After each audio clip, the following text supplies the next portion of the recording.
Seguimos con José Carlos Agüero. El año 92 que se produce la captura de Emilio Guzmán es uno de los años más violentos también, ¿no?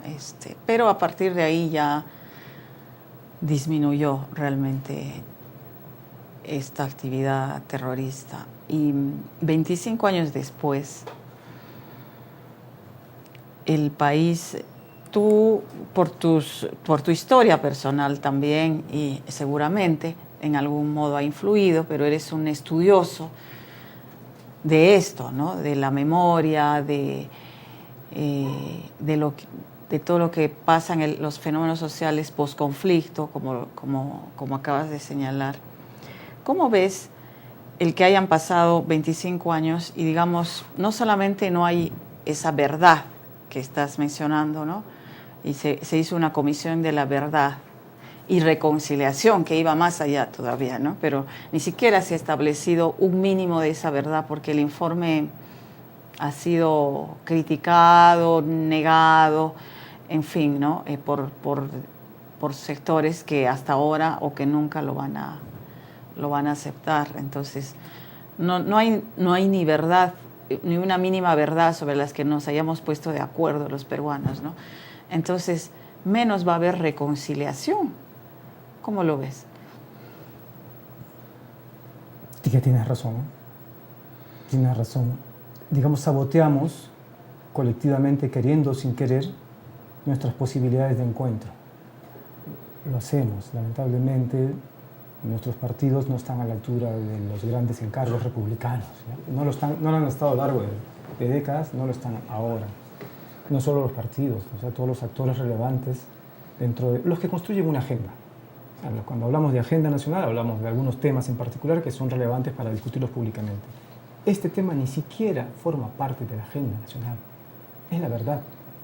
Puede interesarte a ti, a mí, a unos cuantos, son unos grupos muy pequeños, seguramente que es un tema relevante, pero no forma parte de la agenda de discusión política importante para el país. Creo que es porque no asumimos, o sea, quienes tienen el peso de decidir qué conforma la demanda, ¿no?, legítima, social, que debe atender el funcionario, el partido, el gremio, el medio, no asume que vivimos en un país post-conflicto. Si lo asumieran, sacarían las consecuencias de ello. Digamos, Colombia lo asume. Colombia asume que es un país saliendo, además, en transición de un post-conflicto, y como lo asumen sus políticos, aparece entonces como consecuencia inmediata lógica una cantidad enorme de problemas que se derivan de esa asunción. Hay que desmilitarizar las tomas, las fronteras, quitar minas, generar programas de reinserción, trabajar en torno de las tierras, porque es un tema muy tremendo, el de la propiedad, desarmar a los paramilitares, desarmar a las FARC y otras guerrillas, atender a las víctimas, trabajar con los desplazados, con los refugiados. O sea, surgen una enorme cantidad de temas, pero primero tienes que decir, bueno, somos un país por conflicto. En el Perú, como no ocurre eso, para quienes les deberían tomar esa decisión, entonces temas tan enormes como, por ejemplo, deben haber miles de mujeres que fueron violadas en el conflicto armado. Miles, seguramente, con seguridad. Todos sabemos que es así. O sea, lo sabemos por el sentido común, porque tenemos información, porque hemos hecho trabajo de campo, tenemos investigaciones parciales, pero en realidad no tenemos ni siquiera una cifra. No tenemos ni siquiera una asunción de que en efecto es así. Entonces el tema no aparece en ningún lugar como un tema de agenda política. Así es. Ahora, quienes quieren trabajar sobre este tema de la memoria son vistos, criticados. De hecho, los críticos de tu libro, que han intentado ser, digamos, imparcial en el sentido de justificar o no la violencia, ¿no?, de esos años, dicen que en realidad este discurso de la memoria y todo eso es para tratar de neutralizar, de normalizar, de hacerlo aceptable la violencia que generaron los grupos terroristas. Y mencionan, por ejemplo, en Alemania no se permite ningún símbolo que tenga que ver con la ideología imperante en el tiempo de la guerra que exterminó, digamos, a tanta gente, ¿no? Y de hecho es una de las críticas que te hacen, ¿no? Que a pesar que tú, digamos, declaras claramente, que condenas la violencia, que los senderistas tendrían que hacer un ejercicio, ¿no es cierto?, autocrítico. Y bueno, no lo voy a resumir, pero a pesar de esa posición, pero adviertes además tu condición y cómo tratas, ¿no?, de, digamos, auténticamente hacer ese ejercicio, ¿no? Pero hay quienes dicen que lo que estás tratando es justificar, ¿no? Que se acepte, que tenían razones los terroristas, que no son monstruos, que los impulsaba un fin de justicia social, que tienen derechos y que hay víctimas incluso entre ellos, ¿no? ¿Tú has respondido a esa crítica? ¿Cómo lo haces? Bueno, creo que en el propio libro trato del tema profundamente, o bueno, como yo puedo.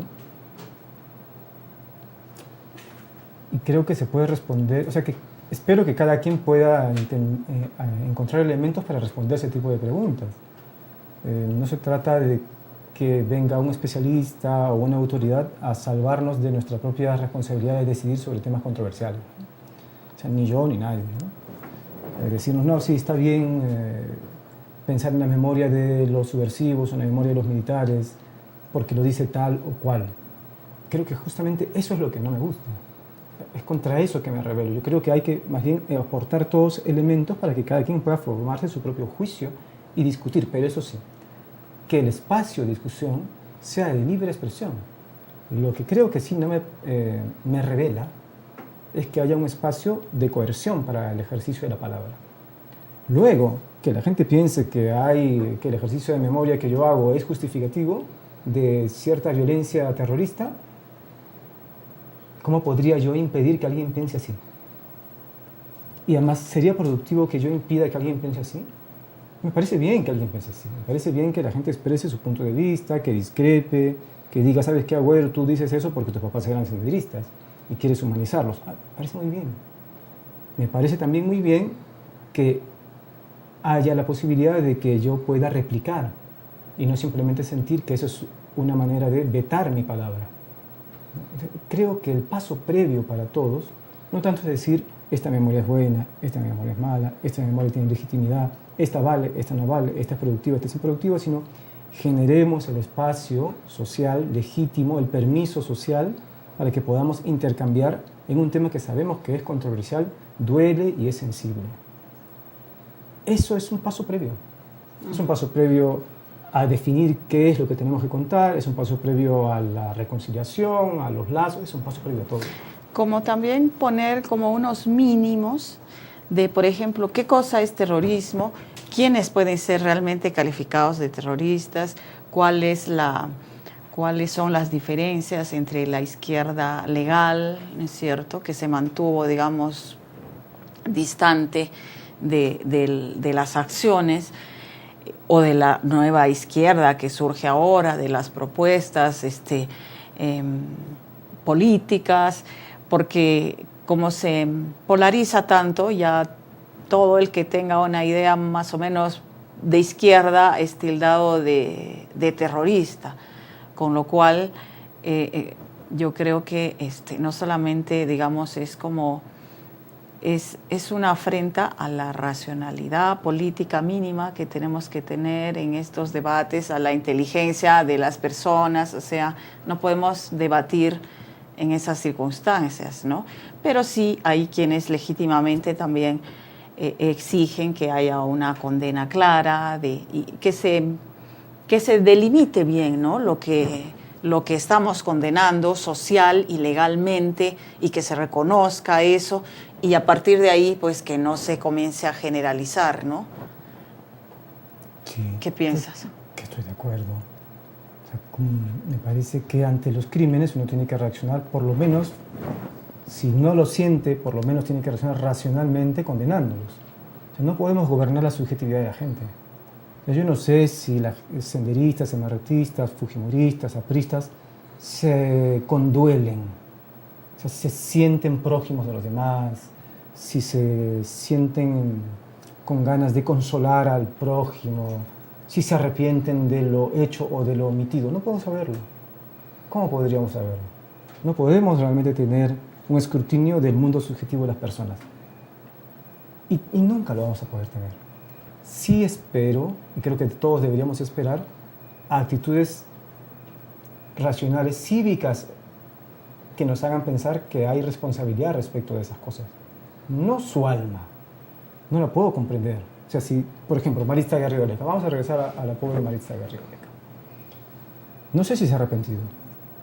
Aun cuando lo dijera, ¿cómo podríamos saber si realmente se ha arrepentido? Si su arrepentimiento es solamente una manera de corresponder a las exigencias del entorno o un proceso autorreflexivo profundo. No podemos saberlo realmente. Lo que ciudadanamente me importa es que actúe en relación con esa declaración. Si lo siente o no, realmente no podemos saber. Pero actuar en consecuencia debería ser, a ver, ¿qué estás haciendo para demostrar que te estás arrepintiendo? ¿Qué significa arrepentimiento en términos ciudadanos? ¿Estás trabajando para generar procesos de paz? ¿Estás conversando, escribiendo, hablando? ¿Simplemente te estás alejando? Lo que sea, pero permítenos interpretar que no es solamente tu subjetividad, sino tu acción política efectiva, práctica, nos lleva a pensar que podemos establecer un lazo de confianza. Muy bien.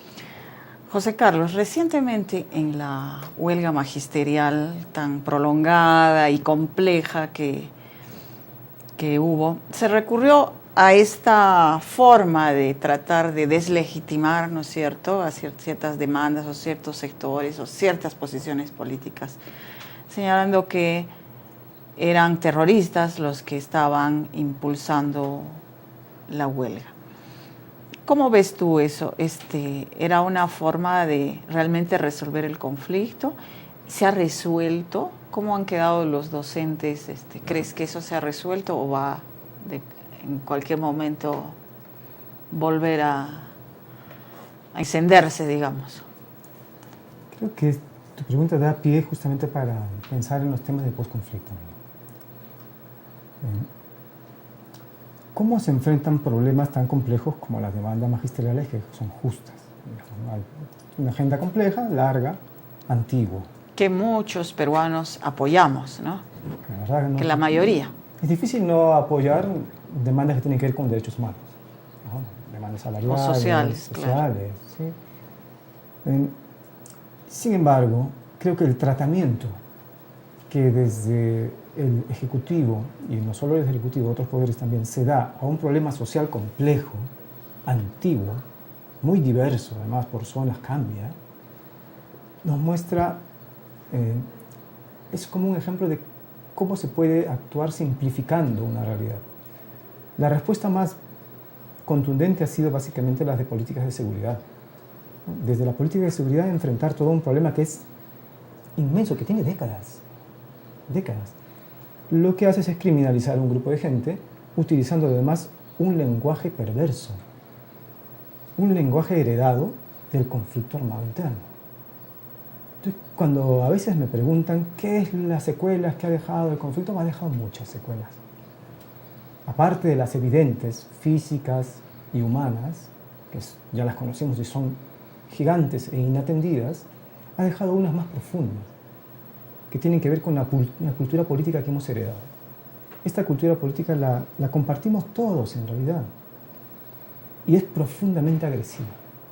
O sea, parte de negar la posibilidad de un diálogo constructivo. Asume que el otro es sospechoso y que lo que hay que hacer no es escucharlo ni atenderlo, sino considerarlo peligroso, posiblemente ruin, y en la medida de lo posible apartarlo, o sea, excluirlo. Pero probablemente sí es peligroso para ciertos intereses, ¿no? Porque, por ejemplo, pasa esto con los conflictos socioambientales, ¿no? Las protestas son criminalizadas y los líderes, digamos, son llamados terroristas antimineros, por ejemplo, ¿no? ¿Hay algún fundamento para llamar a estas personas terroristas antimineros? ¿te parece a ti? Que efectivamente sí están amenazando un interés concreto, ¿no? Una empresa o un negocio, o sea, sí son peligrosos para un sector, ¿no? Pero desde ese sector se impone una visión, ¿no? A través de los medios, a través del poder que tienen. Sí. En principio, me parece irresponsable ese uso del lenguaje, en cualquier contexto, en cualquiera, no solo en el conflicto social, sino en cualquiera, porque es la reiteración de cierto estereotipo que creo que la función social que cumple no es el esclarecimiento ni el traslado de información adecuada, sino básicamente la de generar enemigos a los cuales aplicar cierto grado de violencia, legitimarla y finalmente excluirlos de la discusión pública. Simplemente creas un espantajo. En ese espantajo, bueno, se le puede aplicar la violencia según convenga. Me parece que esa gramática, en principio, no es democrática. Ahora, también me parece que esta herencia del lenguaje que nos deja el conflicto armado interno nos impregna a todos. Por ejemplo, cuando decimos, sí son peligrosos para ciertos intereses. Este universo semántico, si quieres, donde está incluido el término de peligroso, agente, ¿no? Agencia, riesgo, no se condice, creo, con un lenguaje donde en realidad lo que tenemos son grupos que tienen intereses diferentes. Algunos defenderán derechos, otros defenderán cierto interés por la producción, por la explotación de ciertos recursos para generar, no sé, obviamente ganancia. Pero emplear para cualquier tipo de análisis de manera tan indiscriminada términos como peligro, como si se tratara de virus, ¿no? Como si estuviéramos enfrente de epidemias, o sea, de cosas patológicas. Creo que no nos damos cuenta, pero también nosotros acabamos reproduciendo ese tipo de lenguaje que es casi policíaco-militar. Sí, ¿no? es cierto. Pero también, a ver, desde el otro lado, o sea, poniéndonos en el otro lado, en quienes hacen esto de deslegitimar y criminalizar la protesta. Es verdad que hay algunas protestas violentas donde se ha desatado la violencia. También hay algunos líderes que tienen una agenda personal, ¿no es cierto? La izquierda, digamos, la izquierda legal, incluso con sus problemas y su falta de coherencia y su división y tal, también se han generado una imagen que no ayuda mucho a, digamos, desmitificar todo esto.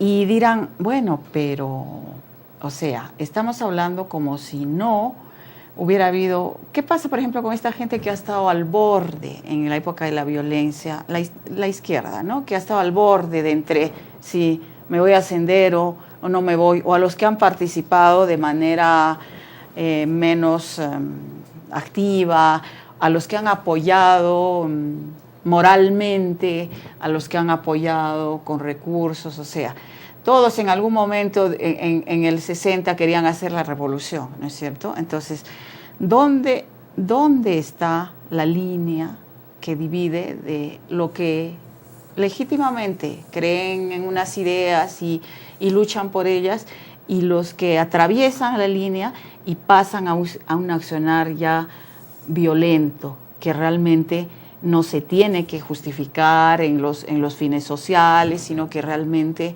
hay que condenar y hay que limitar? Entonces, eso mismo que pasaba en ese momento también pasa en algunas protestas sociales, y donde realmente hay gente que tiene otra agenda y la impone su presencia violenta también, ¿no? Entonces, ¿cómo hacemos para distinguir? O la gente que participa ahí, ¿cómo hace para decir, a ver, ¿dónde está la línea? No sabemos, ¿no? Eso nos falta. Es un tema complejo. En principio creo desde parte de los actores, de hecho creo que pasa porque en realidad no hemos hecho cortes culturales importantes respecto a tradiciones de hacer política. Entonces, en gran parte, o si quieres, algunos sectores conservan cierto universo valórico donde en efecto la violencia está justificada. Creo que entonces hay un proceso largo que alguien debería asumir, pero claro, ¿quién va a asumir? Lo decimos así en general, de cómo desinstalar o qué cultura política democrática queremos construir en ese tipo de reclamos, en ese tipo de sectores, ¿no? Porque, digamos, alguien no cambia de pensamiento simplemente porque pasa el tiempo. O sea, los dirigentes, la población que se educó en cierta visión progresista del mundo, no ha cambiado su manera de pensar solamente porque pasaron 5 años, o 10, o 20. Es una visión de cómo deben enfrentarse los problemas sociales y generar cambios. Ahora, creo que lo trágico para nuestra realidad es que desde el poder, ¿no?